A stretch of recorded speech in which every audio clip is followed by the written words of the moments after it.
Hey everyone, welcome back to my channel. My name is Sharon. Today we're talking about how designers can work with product managers from the perspective of a designer, of course, because I am a designer. Now, firstly, let's actually start off by clarifying the roles. So, product designers focus on creating the look and the feel of a product, website, app, and all of that, ensuring it's user-friendly and, of course, visually appealing. Now, on the other hand, product managers are more so responsible for the strategy, the roadmap, and of course, the feature definition of the product. These two roles are very distinct, but often complementary, working so close together. And for a product to be successful, designers and managers usually have to collaborate, and not just collaborate, but collaborate really well. So how can they do this effectively? As a designer, this is what I try to do on a daily basis with my product manager. The first thing I try to do is to create a really solid relationship with them, or at least try to. That's a professional relationship as well as a somewhat, casual, friendly relationship. Now, your product manager is your closest ally at work. If you don't have a good relationship with them, your job will be really rough and probably a bit annoying. So you don't have to be best friends, of course, but I strongly recommend taking the time to get to know them on a somewhat personal level so that you can understand them and also try to understand how they work. One of the first things you can do when working with a new PM is to have a roles and expectations workshop. Now, I have created a free resource for this, and you can find it in the description of this video. This will help you, as well as your PM and the rest of your team, to first of all bond, as well as have like a firm understanding of what everyone's role is, as well as everyone's expectations of the other team members' roles. The next thing I try to do is to understand the business as much as possible. So we as designers, we've been trained, to really focus on the user, focus on the visuals, focus on creating the best experience and all of that stuff, which is great. But PMs have been trained to focus on more business metrics that make the company money. So while both sides are important, to have a good working relationship with your PM, it does help to be able to speak their language and understand what they are talking about. So for your team, you need to understand your KPIs, you need to know how the business makes money. And at the start of your working relationship, you want to, really get into like the documents that detail what all of this is like. Ask questions, meet with people that can help, and just do a ton of research that will help you to really understand what your PM is going to be focusing on, what metrics are the most important to your PM so that you can help them achieve their goals as well. The next thing I try to do is I try to set really clear expectations across different levels. And some of these key things you want to set expectations on and document and revisit regularly and discuss are things like your timeline and deadlines.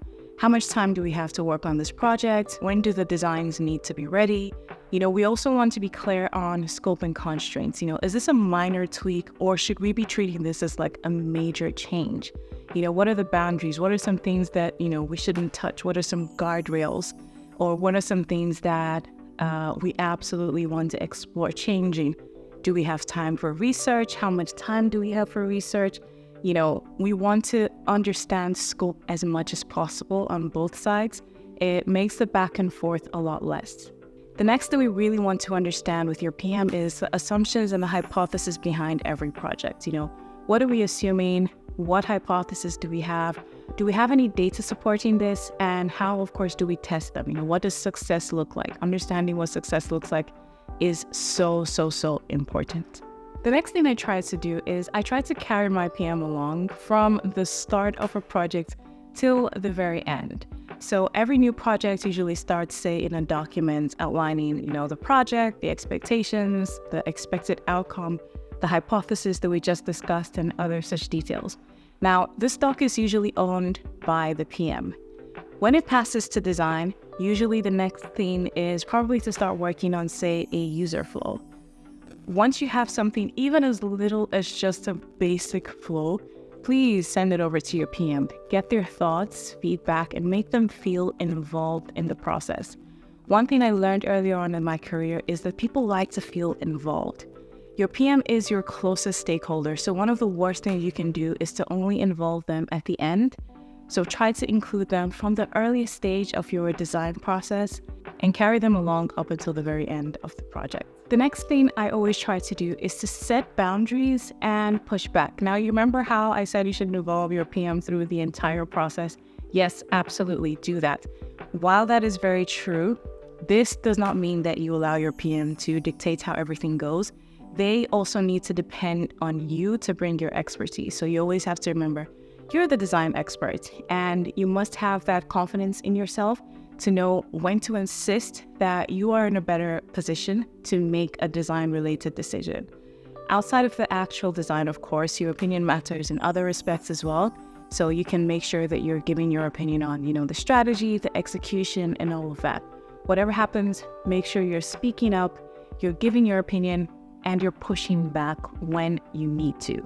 Also, bear in mind that each person has their strong points, so you have to respect your PM's opinion and lean on their expertise while you expect and ensure that the PM is also respecting your opinions as well. Another thing that is very, very key is to document everything as much as possible. Have documents that you can always reference. If this means recording meetings, of course, like with everyone's consent, meetings where important decisions are made, of course, make sure you share them with your PM. This will always help reduce any friction that may arise, as the project evolves and gets even more complicated. My last tip is celebrate your successes together. Celebrate your wins, whether it's like a little, product launch or major milestone. Really trying to recognize and appreciate each other's contributions can really boost morale and strengthen that vibe, that bond between the designer and the manager. So you could organize a team event or shout out in a meeting or even just on a Slack channel, just going out of your way to make them feel appreciated, because they really do put in a lot of work, and appreciation helps to build great relationships. So guys, I hope today's video was helpful. If it was, please do not forget to support me by liking, sharing, commenting, and subscribing. Thank you so much for watching, and see you in our next video.